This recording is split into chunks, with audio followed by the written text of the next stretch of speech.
The Playhouse. If you've ever wondered, gosh, has anybody ever been here before or thought this before? Comfort in Numbers is pretty much made for you. It's the 194 Morning Playhouse, and seeking some comfort in numbers today is Playhouse family member Amber. She just wants to know if anybody else has ever been here and how that went for you. I'm hoping I'm not the only one who's experienced this. I was in a long-distance relationship for almost a year, and honestly, it was great. We talked all the time, sent good morning texts, planned fun visits, and every time we saw each other, it felt so special. We laughed a lot, didn't argue much, and genuinely, I thought he's the one. Well, they recently moved here because he felt the same way, and now everything feels different.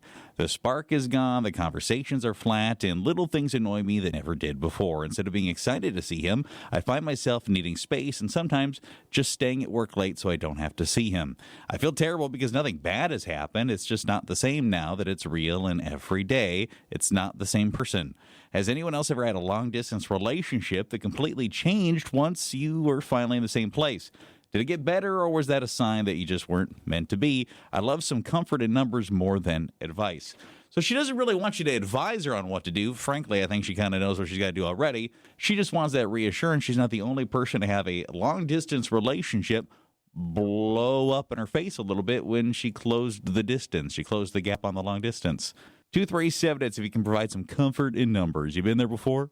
Yeah, in fact, the minute he moved back to town, it totally crashed and burned. We ended up breaking up not long after that. So it was just easier to be apart? You liked it better? Or? It was easier to be apart. That way you have time to miss each other, and he wasn't in my face all the time. So for that relationship, it really only worked as like a long-distance thing, pen pal, that occasionally you end up together and you hook up. Like you didn't want to be together. Yeah, pretty much. That's exactly what happened. It was too much. How long did you say it took you to realize that like this just isn't happening? We tried for like a month, and it didn't work, and I ended up moving away. Well, in terms of comfort in numbers for you, Amber, getting tons, some text messages. You're not broken. This is insanely common. Another person says distance makes the heart grow fonder until the heart realizes it actually preferred space the entire time. Your spark didn't die. It just met reality. After some time, it might get better. As a guy, sometimes we're great at the chase, but not so great at the day-to-day. Sorry you're going through this. You were never in love. You were in love with the version of him you saw on the weekends. Real-life him is a different person. Sorry. Yes, long distance lets you live the fantasy version of somebody. Real life exposes their actual compatibility or lack thereof. This happened to me, says another person. We were long distance and amazing. Moved in together and realized we only worked in vacation mode. Funny enough, once he moved away, we did start dating again and still travel to hook up now and then. He's more of a hookup fling than anything. Same thing, man. Yeah, that whole situation happened when she was away from me and everything, man. But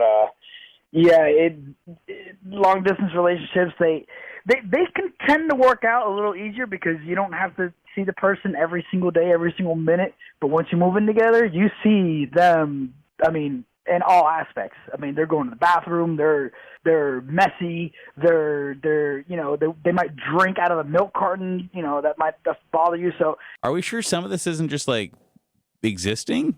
The thing is, I know complaining about it now sounds like I'm being petty, but it was one of like 100 different things. You know what I mean? If it was just that, I would have been fine. But it was that. It was the messiness. It was the piles and piles of papers everywhere, and it was like a minor case of hoarding. She wouldn't throw anything away. It doesn't matter how old it was, or if we didn't use it for 3 years. It doesn't matter. She had to hold on to it because just in case that one moment that might never come, she had to hold on to it just in case for that situation. So it was, again, one of like many different things, but... Well, as far as comfort in numbers go, congratulations, we've covered that. She doesn't need to feel alone. But in general, always the scariest thing about long-distance relationships for people, I think, was the distance. Now I got to imagine we're freaking people out about when the distance is gone.